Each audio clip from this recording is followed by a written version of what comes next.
회개가 무엇일까? 회개가 무엇일까? 한번 아시겠지만 한번 이렇게 정의를 한번 이렇게 생각해 보고 가도록 하겠습니다. 회개 그러면 제일 먼저 이렇게 만화에서처럼 눈물을 흘리고 이런 것이지만, 자, 회개의 정의는 마음과 생활의 철저한 변화죠. 그러니까 그렇게 말로만 하는 것이 아니라 마음이 변화해야 되고, 그 다음에 마음이 변화할 때 생활이 변화해야 되는 것이죠. 생활이 변하는 것이 아닌다면 그것은 아무것도 아닌 것이죠. 그래서 마음과 생활이 변하기 때문에 그것을 또 뭐라고 얘기냐면 그것은 내적인 힘이다. 그리고 또 내적인 혁명이다. 라고까지 이렇게 얘기를 합니다. 이게 정의에서.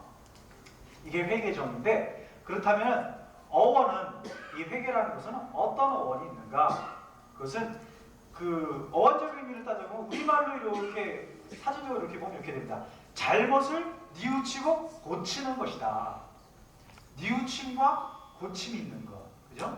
뉘우침은 이게 생각이 잘못된 거라고 생각하는 거지만, 고치는 것은 뭡니까? 나의 행동이 변하는 것이죠. 행동이 변하는 것.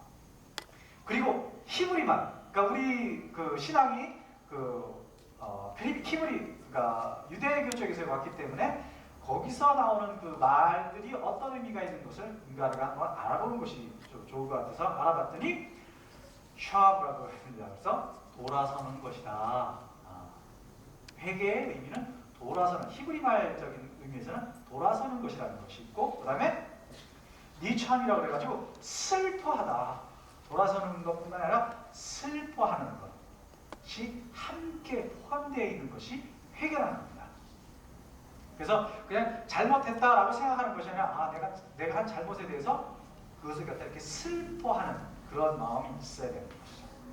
그리고 그리스 말은 여러분이 많이 하시는 거예요. 메타노이아 이렇게 많이 들어보셨죠? 회개에 대해서 죄에 대해서 얘기할 때 누구나 이런 얘기를 많이 합니다. 그래서 메타노이아라고 얘기하는데 그것은 나중에 생각해보다 나중에 다시 생각하다, 이런 의미가 있습니다. 그래서 예전에는 그게 맞는 거로 이렇게 생각을 했는데 생각을 해봤더니 그게 잘못된 거구나 하고 나중에 생각을 달리하다, 그런 의미가 메타노이아라고 합니다.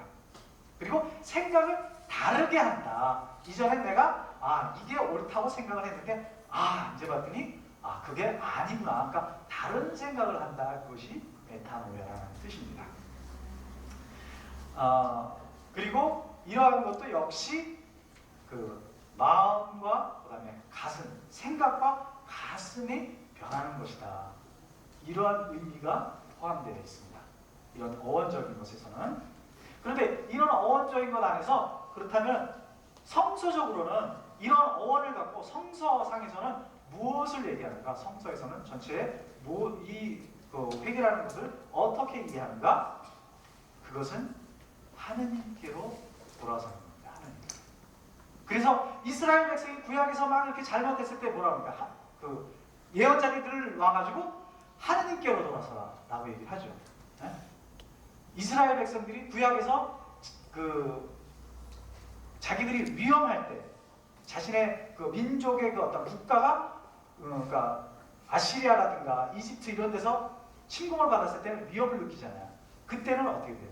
아시리아에서 침공을 오면 이집트 가서 좀 힘을 받아다가 그것을 갖다 이기려고 하고, 이집트에서 오면 아시리아 쪽으로 이렇게 붙고, 이런 적이 많았단 말이죠.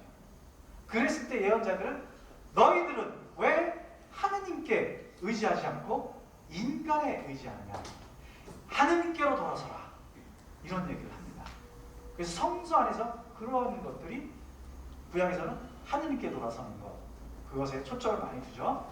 그 다음에 예수 그리스도에 대한 믿음으로 향하는 것이 바로 신학적인 의미에서는 이렇게 돌아서는 겁니다.